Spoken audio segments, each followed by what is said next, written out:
Leviticus chapter 14. Then the Lord spoke to Moses, saying, This shall be the law of the leper in the day of his cleansing. Now he shall be brought to the priest, and the priest shall go out to the outside of the camp. Thus the priest shall look, and if the infection of leprosy has been healed in the leper, then the priest shall give orders to take 2 live, clean birds, and cedar wood, and a scarlet string, and hyssop, for the one who is to be cleansed. The priest shall also give orders to slay the one bird in an earthenware vessel over running water. As for the live bird, he shall take it together with the cedar wood and the scarlet string and the hyssop, and shall dip them and the live bird in the blood of the bird that was slain over the running water. He shall then sprinkle 7 times the one who is to be cleansed from the leprosy, and shall pronounce him clean, and shall let the live bird go free over the open field. The one to be cleansed shall then wash his clothes, and shave off all his hair, and bathe in water, and be clean. Now afterward he may enter the camp, but he shall stay outside his tent for 7 days. It will be on the 7th day that he shall shave off all his hair. He shall shave his head, and his beard, and his eyebrows, even all his hair. He shall then wash his clothes, and bathe his body in water, and be clean.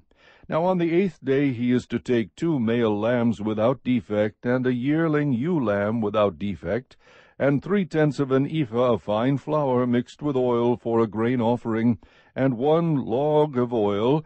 And the priest who pronounces him clean shall present the man to be cleansed, and the aforesaid, before the Lord, at the doorway of the tent of meeting.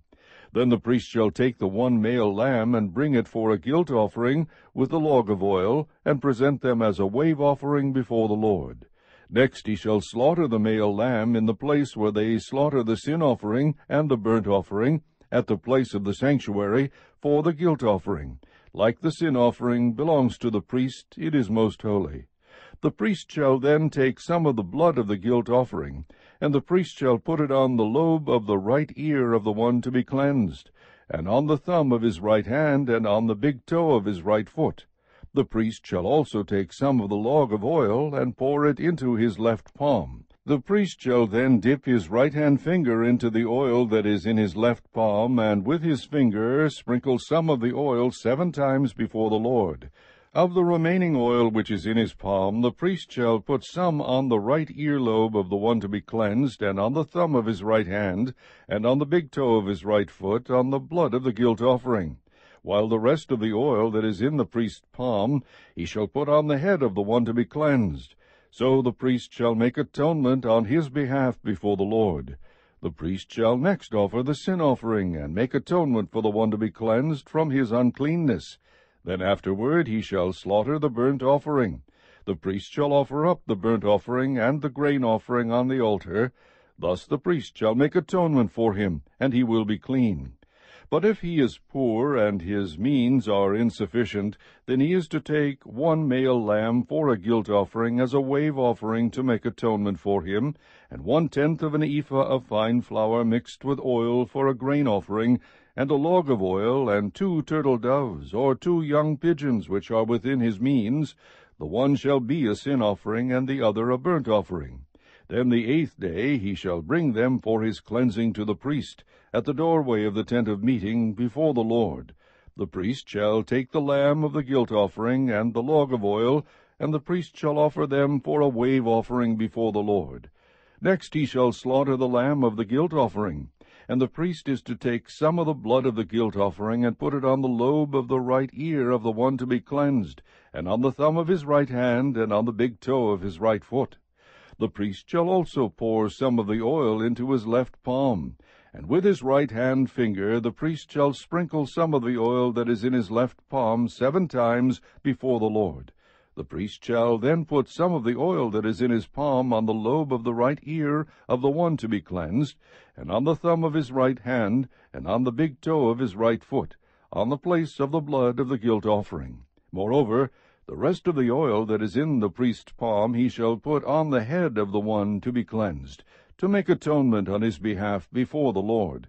He shall then offer 1 of the turtle doves or young pigeons, which are within his means. He shall offer what he can afford. the one for a sin offering, and the other for a burnt offering, together with the grain offering. So the priest shall make atonement before the Lord on behalf of the one to be cleansed. This is the law for him in whom there is an infection of leprosy, whose means are limited for his cleansing. The Lord further spoke to Moses and to Aaron, saying, When you enter the land of Canaan, which I give you for a possession, and I put a mark of leprosy on a house in the land of your possession, then the one who owns the house shall come and tell the priest, saying, Something like a mark of leprosy has become visible to me in the house. The priest shall then command that they empty the house before the priest goes in to look at the mark, so that everything in the house need not become unclean. And afterward the priest shall go in to look at the house. So he shall look at the mark, and if the mark on the walls of the house has greenish or reddish depressions, and appears deeper than the surface, then the priest shall come out of the house to the doorway, and quarantine the house for 7 days. The priest shall return on the 7th day, and make an inspection. If the mark has indeed spread in the walls of the house, then the priest shall order them to tear out the stones with the mark in them, and throw them away at an unclean place outside the city. He shall have the house scraped all around inside, and they shall dump the plaster that they scrape off at an unclean place outside the city.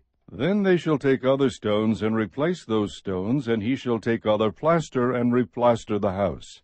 If, however, the mark breaks out again in the house after he has torn out the stones and scraped the house, and after it has been replastered, then the priest shall come in and make an inspection. If he sees that the mark has indeed spread in the house, it is a malignant mark in the house, it is unclean.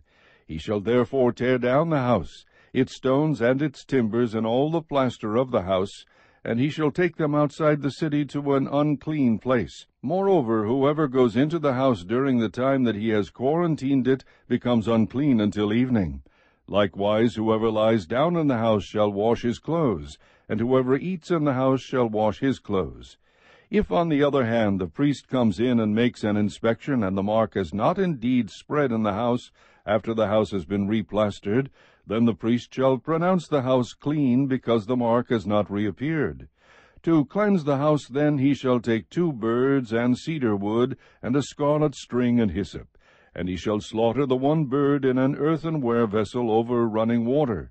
Then he shall take the cedar wood and the hyssop and the scarlet string with the live bird, and dip them in the blood of the slain bird, as well as in the running water, and sprinkle the house 7 times.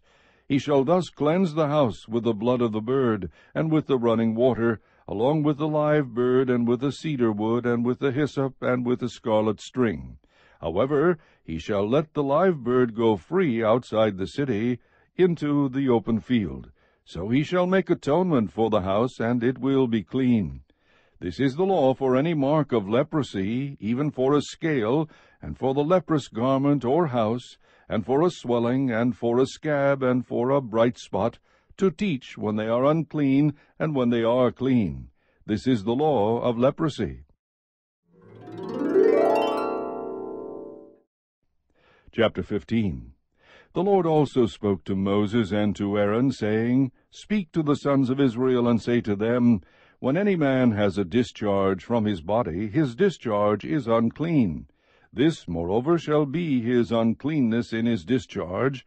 It is his uncleanness whether his body allows its discharge to flow, or whether his body obstructs its discharge. Every bed on which the person with the discharge lies becomes unclean, and everything on which he sits becomes unclean. Anyone, moreover, who touches his bed shall wash his clothes, and bathe in water, and be unclean until evening. And whoever sits on the thing on which the man with the discharge has been sitting shall wash his clothes, and bathe in water, and be unclean until evening. Also whoever touches the person with the discharge shall wash his clothes, and bathe in water, and be unclean until evening. Or if the man with the discharge spits on one who is clean, he too shall wash his clothes, and bathe in water, and be unclean until evening. Every saddle on which the person with the discharge rides becomes unclean. Whoever then touches any of the things which were under him shall be unclean until evening, and he who carries them shall wash his clothes, and bathe in water, and be unclean until evening. Likewise, whomever the one with the discharge touches without having rinsed his hands in water shall wash his clothes, and bathe in water, and be unclean until evening. However, an earthenware vessel which the person with the discharge touches shall be broken, and every wooden vessel shall be rinsed in water. Now when the man with the discharge becomes cleansed from his discharge, then he shall count off for himself 7 days for his cleansing.